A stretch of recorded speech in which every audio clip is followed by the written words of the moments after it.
It's noon here in Ventnor City, New Jersey, and our nation's capital, Washington, D.C. And this is CarEdge Live for Wednesday, October 16th. 16th? October 16th, with your hosts, me, Ray, and well, that good-looking kid, Zach. I know people are complaining already about the headline, but I believe it to be true.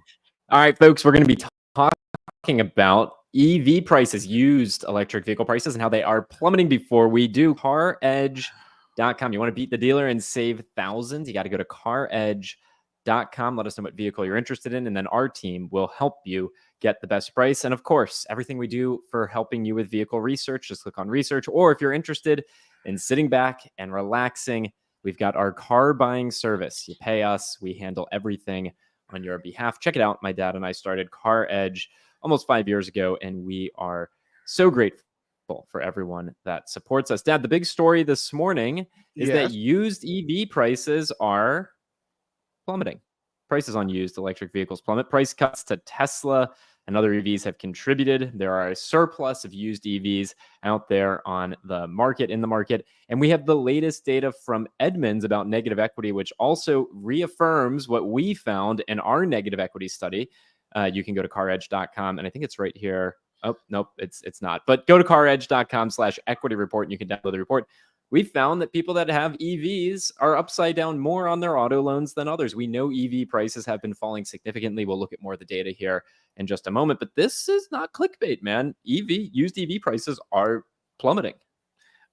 Indeed, they are, and my suspicion is they will continue to do so well into the future. Yes, new EV sales are ticking up a bit.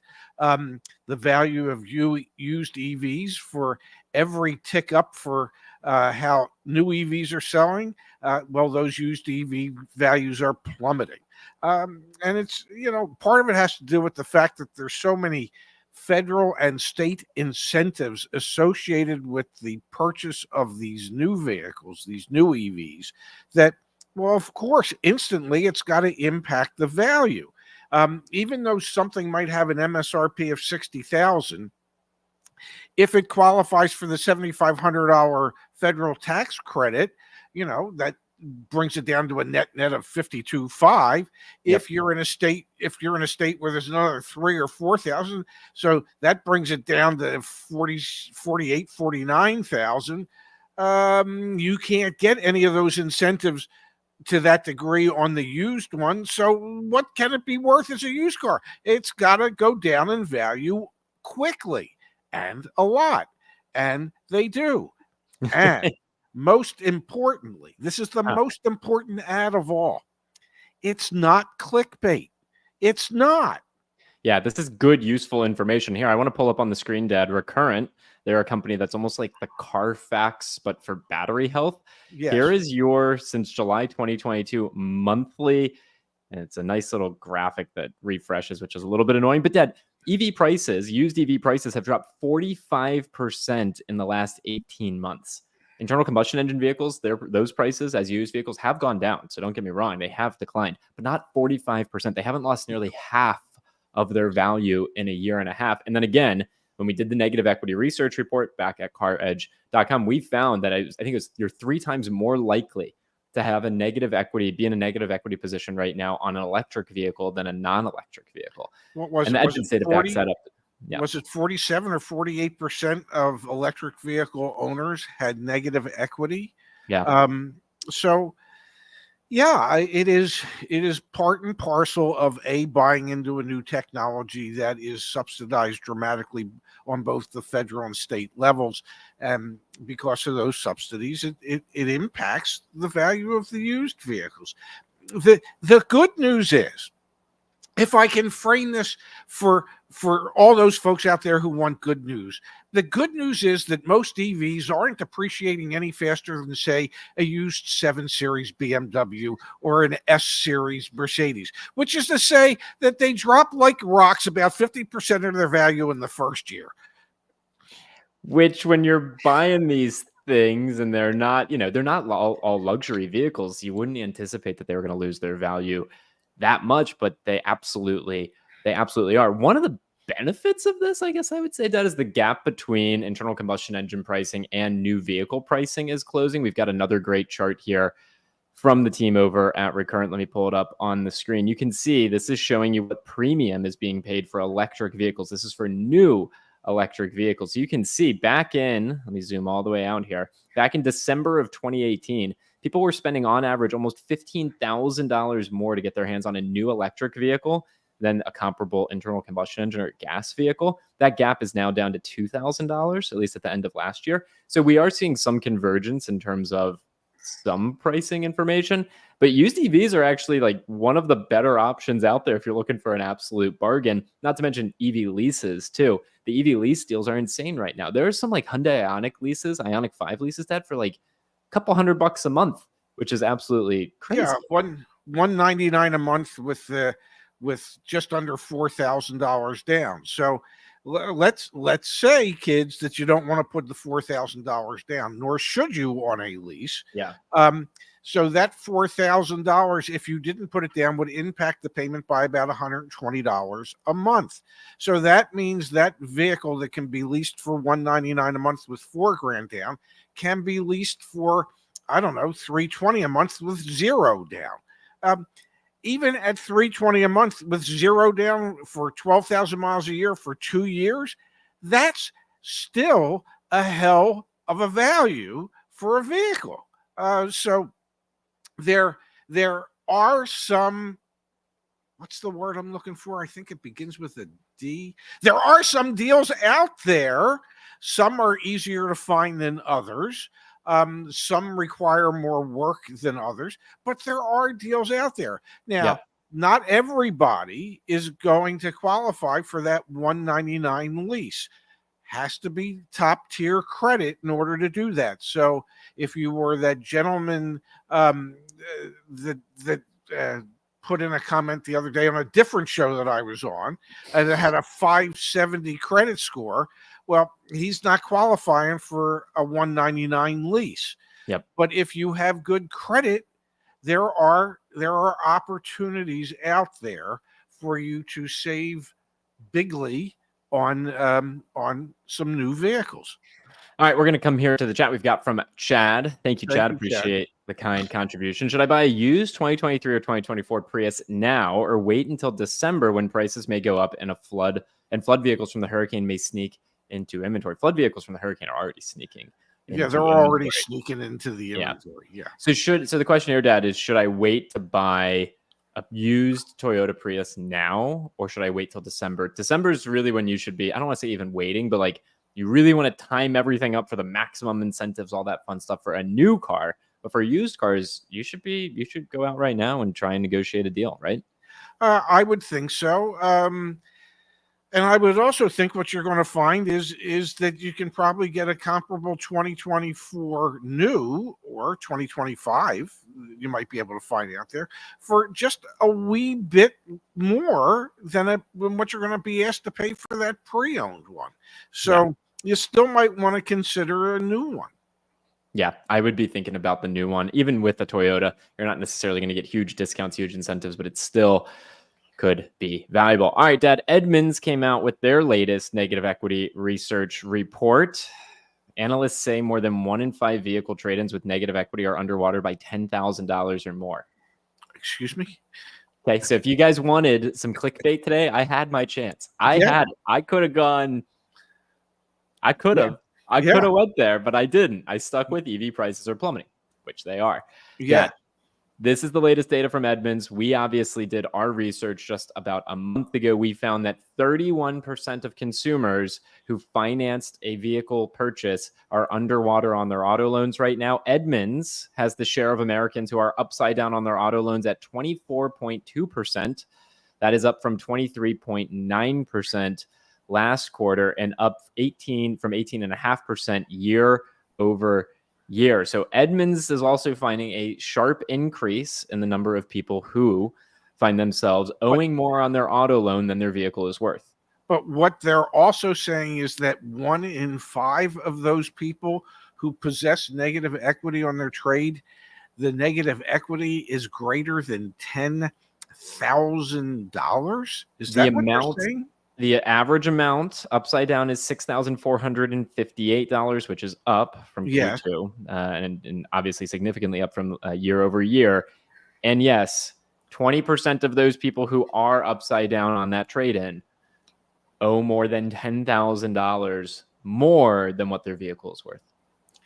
Well, there's I'm guessing 20% of the population out there that has negative equity ain't getting a new car anytime soon. Those whose negative equity is a mere $6,500, perhaps they could roll some or most of that into a overpriced MSRP vehicle. And still get approved on a loan. Who knows?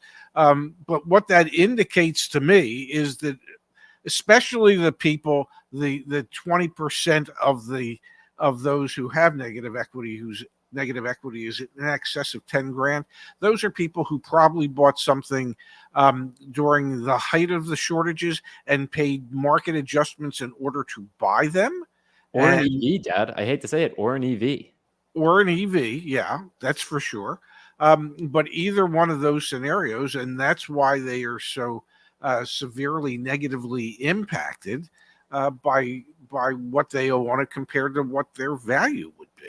Question for you and the community with us, Dad. What percentage of those who are upside down on their auto loan owe more than $15,000 more than what their vehicle is worth? What percentage of the people who are in a negative equity position have more than $15,000 in negative equity? That means they go to trade in their Chevy Suburban or their whatever, their Ram. Oh, no, their Jeep Grand Wagoneer. Their Jeep Grand Wagoneer, and they owe $100,000 on the car loan, but the dealer is only offering them $83,000. That would be $17,000 upside down. What percentage of respondents have over $15,000 in negative equity? I'm guessing it's 7.87%. Can't be 33, Steph, because we know it was only 20% that are over $10,000. It's got to be less than 20%. Igor's saying less than 10%. You're saying what, Dad? 7.87%. We've got some really, it can't be 35% again. 20% of consumers are $10,000 or more. So that would mean a smaller number. By the way, yeah. When I parked today to go meet our dear friends at the restaurant, Yep. I walked past a giant ass white Jeep Grand Wagoneer, and I almost felt like tracking down the owner and laughing at him, but I did not. Yeah, I felt bad for them. 7.5% of vehicle owners with negative equity owed $15,000 or more than what their vehicle is worth. So mine was a pretty good guess at 7.87%. I was basically 37 basis points off. Consumers, this comes from Jessica Caldwell, head of insights at Edmunds, quote, consumers owing a grand or two more than their cars are worth isn't the end of the world, but seeing such a notable share of individuals affected at the $10,000 or even $15,000 level is nothing short of alarming. A combination of uncontrollable market factors and misguided consumer financial decisions are contributing to the rise of this troubling trend. On the market factor side, many consumers who purchased new vehicles during the inventory crunch of 2021 and 2022 paid over MSRP, so they didn't chip away at the principal of their auto loans in a traditional manner. On top of that, trade-in values for near new vehicles are taking a hit as automakers reintroduce incentives on new cars. On the consumer behavior side, car shoppers have been increasingly opting into longer loan terms to reduce monthly payments, and they are also trading in their vehicles earlier than is financially prudent. We got to get Jessica on this show, baby. Wow. Yeah, you know what's interesting? I got into the automobile business in 1977. And I chatted with customers about being financially prudent. I don't know, with people in the 70s and 80s and 90s and the 2000s and the 2010s. People have been financially imprudent forever. And they oftentimes do things that are not in their best interests. Whether it's because they're chasing status or what's the word I'm looking? They want some riz. They need some riz. What's it? Charisma. The what? I learned that somewhere. I don't remember where. But they they want to keep up with the Joneses, whatever it is. Um, at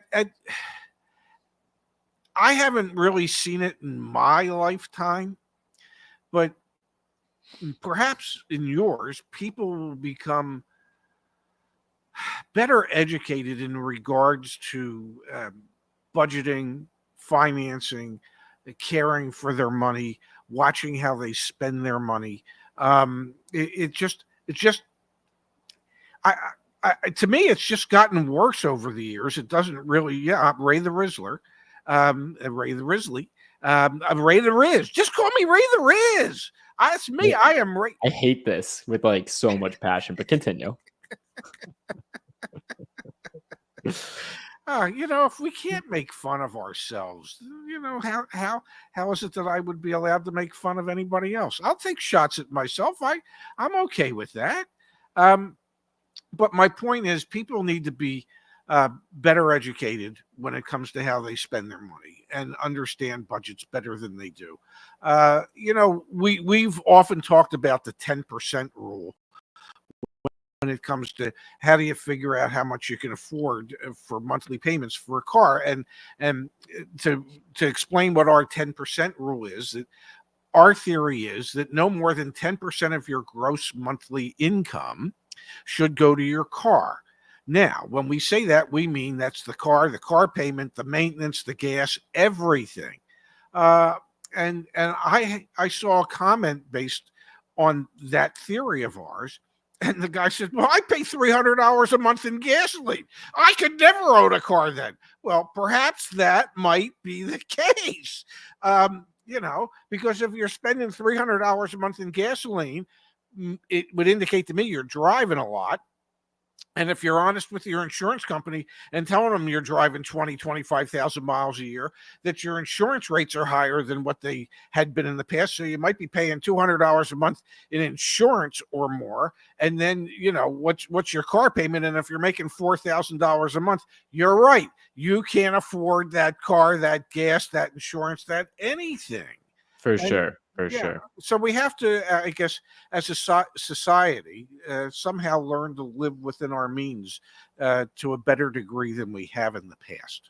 A couple more things on the negative equity front. Analysts note another concerning fact from the Edmunds Auto Finance data. Negative equity is prevalent across all vehicle types being traded in. For example, in Q3 2024, mid-size SUVs, compact SUVs, and large trucks made up 19.5%, 17.3%, and 10.3% respectively of all vehicles traded in with negative equity. The point here being, these are like normal cars. This is not luxury vehicles being traded in with negative equity. And over at CarEdge, when we did our negative equity study, we actually broke down which brands are more likely to have negative equity. And you can see here, it's Tesla is the most likely brand to have negative equity, then BMW, Jeep, Ram, and Lexus. Those that are down in the bottom right, those are the vehicles that those owners are most likely to be in a negative equity position. So to your affordability commentary, Dad, imagine you are someone who stretched yourself beyond the 10% rule, buying a brand new Tesla 3 years ago on a 72-month car loan. Like that is a precarious situation to now be in. Oh, absolutely. And people justify it because, they say the monthly payment falls into what's comfortable for me. The unfortunate reality is many people are signing up for 72, 84, and in some cases 96-month loans. So let me explain that to you in terms of years as opposed to months. That's 6, 7, and 8 years that you would actually be paying for the car. And every year you add to the length of the loan, the amount of extra interest you're adding, when you look at it, becomes staggering. So, once again, it falls back into really, truly understanding budgeting, what you can afford, where you need to cut back, things that you can do to cut some of your costs so that you're not just the worst position to be in as a buyer of anything is a payment buyer. And what do I mean by that? 85% of all people that buy cars, when they buy them, they are mostly concerned with how much is my monthly payment for that car. That's all they're interested in. It's like if they're looking at a $35,000 car and they say to the salesman, if you can keep my payment under $1,000 a month, with $2,500 cash down, I'm good. Okay. They don't talk about term. They don't talk about the price that they're paying for the car. All they talk about is what their monthly payment will be. Well, if all you're concerned with is monthly payment, you're missing the point of how much you're actually paying for something. That monthly payment is based off a selling price. If that selling price isn't negotiated downward, then the dealership is making more money off of you than they would off of somebody else. If you're going into a longer term, you're paying back more interest. If you're looking at a car that's $35,000 and you agree to pay $900 a month for 72 months, what's 9 times 7? What's that? 63. So you're paying 63,000 plus the $2,500 you put down because you agreed to finance it for 6 years. You have to look at the total amount you're paying for the vehicle, even if you're financing it and all you're concerned with is being a payment buyer. And so you need to budget better. Hey, I just want to pull up on the screen, Dad. Google search, how much car can I afford? Space CarEdge. And there you go. How much should I spend on a car? Follow this easy rule. We also have a car payment calculator information. Edmunds has good resources on this as well. We've got a loan calculator with amortization. Like, please, we got a video here. Begging everyone, please, Google is your friend. Search something and then put CarEdge at the end, and we probably have a resource for it. Please, please, please avail yourselves of these free resources. Dad, from the chat. Yes. Matthew, thank you, Matthew. Gotta love Ray's borrowed adverbs. I don't have negative equity, but my positive equity is getting more negative every day. Bigly. That is fantastic. Yeah, I've never had positive equity. I mean, yeah, I've never had negative equity. Yeah. Oh, that's a good one. From Baron. Thank you, Baron. They bought a car they couldn't afford and didn't use CarEdge to get the best deal. Big mistake. $900 service to save $15,000. No brand. Hey, if you want to use our car buying service, use it. But no matter what, do your research. We are currently realizing, this is going to sound hyperbolic, man, but we are currently realizing the worst negative equity crisis of all time. And yes, it does tie into EVs, people that bought these EVs. Again, 20% of the people who are in a negative equity position right now are upside down by 10 grand or more. Like, the only way out of that is this sounds terrible, Dad. There was a viral TikTok about it. There were people in Florida that drove their cars to areas of Florida that they knew were going to get flooded. Yes. That they could get with their gap insurance, their vehicle would be totaled and they could start over. Okay. So, like, unless you're doing that, which this is I don't even know how to caveat it. Like, that's insurance fraud. Let's be very real. That's insurance fraud. Yeah. Which is illegal.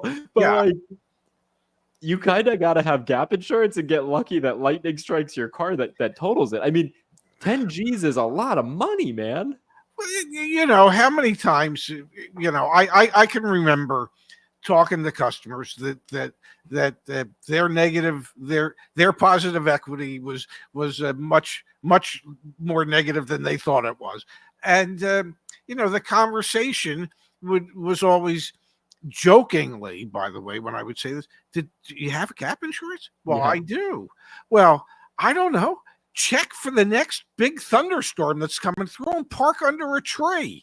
I mean, I don't know what to tell you because people will say, well, what do I do? Help me. Tell me what I should do. I don't know. Find a flood. Find a tree that's about to crash down on I don't know what to tell you. I mean, it's not like you're hitting the lottery here, But if the tree falls on your car, you just did win the Powerball. For those of you that are maybe not following this conversation, go to Google machine. What is gap insurance? CarEdge. Gap insurance explained. Not every car buyer needs it. Go read that. Please go read that. Really useful for this conversation. From Baron, thank you, Baron. Bring back debtors' prisons. Oh my. Well, in many cases, people are imprisoned either in their vehicle or their house, because in many cases, maybe the mortgage is greater than the value of the home. So, yeah, it would just be nice if, and I know it's hard, and the reason it's hard is because of all the advertising that we see out there that kind of plays to the fact that, well, you deserve everything. Whether you can afford everything that you deserve is irrelevant. Okay, you deserve it, damn it. That's what basically advertising tells you every day. And so oftentimes it's not till it's too late that people realize, well, A, maybe they didn't deserve it, and B, more importantly, they can't afford it. And so we really need to get to a place where people have a greater understanding of finances and how finances work and how a budget works and how you actually put a budget together so that you have a better understanding of what you can afford to pay for rent or a mortgage payment, what you can afford to pay for a car payment, what you can afford to pay for insurance, maintenance, and everything else, gas. It is, people need to understand that. It's, and they don't. And we don't need debtor's prison. We need a better understanding, a better education. Yeah. So that we have a better understanding of how it all fits together. 100%, man. Absolutely. 100%. Let's keep it moving here, Dad. We've got from Dreadnought. Thank you, Dreadnought. We love Ray the Rizzler, and I don't even know if I can read this. Like, I don't know if this is appropriate or inappropriate. What is that? I don't know, dude. I don't know. This could be bad. This could be not safe for work. I really don't know. I am old. I'm 29. I'm old. I don't know what that stuff means, but there we go. We've got from, thank you, by the way, for the kind contribution. Thank you from Goal 41. We appreciate. Wow. Is that pesos? That is. Okay. All right. So wait, to determine how much energy we're going to put into this answer. 1 second.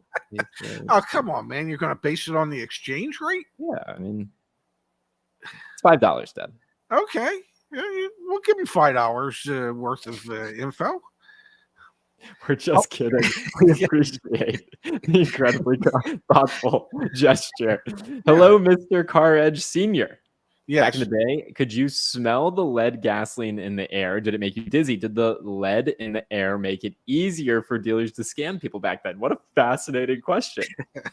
Well, I honestly, I couldn't. And I never really sniffed gasoline or glue or anything else. It is. Let me say this. It is no harder to scam people today than it was back in my day or any day. There's a thing that is known as a Ponzi scheme, and a Ponzi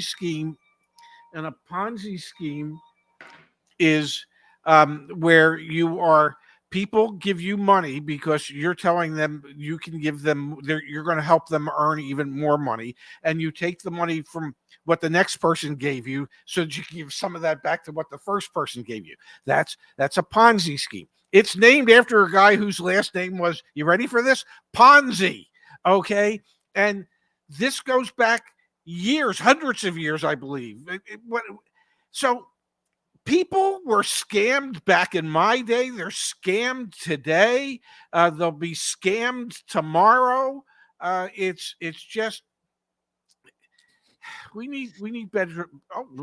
Oh my God. I like that. Yeah. Go.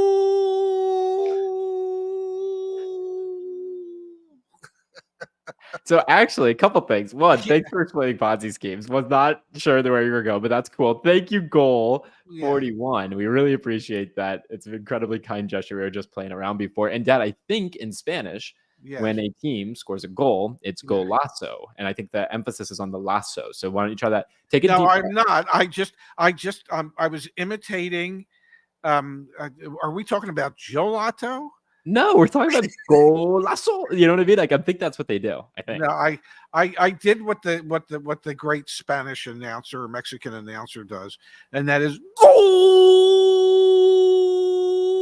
But add the lasso. Add the lasso. A lato. No, with an S, Dad. Come on, man. All right. Thank you for that. And then from Mark, incredibly generous. you, It's good to Mark. see you, Mark. Greetings, CarEdge team. Hope your day is well. Yeah, things are going great here. Happy Wednesday. Yes, We're having an awesome week here at the CarEdge headquarters. clickbait free, I might add. It's a clickbait free week. Clickbait free week. We appreciate everyone tuning in, sharing the videos with friends. David says, so with car prices crashing, where is that leaving the trade-in market? Yeah, trade-in values are going down. We see people in negative equity positions. Maybe we'll talk more about that tomorrow. But in the meantime, today, we're going to end the show. We'll be back tomorrow at 12 p.m. Eastern Time, 9 a.m. Pacific. We appreciate everyone for tuning in to CarEdge Live, and we'll see you back here tomorrow. You know, that's my plan. I'm planning on being back. I am indeed. I'm looking forward to it. And we've got here from Fly Chomper Fly, be nice people. Get negative when dealers scam with additional dealer markups. That's the right attitude. That is the right attitude. Yes. We'll see y'all back here tomorrow. Love you, Dad. Love you too, handsome.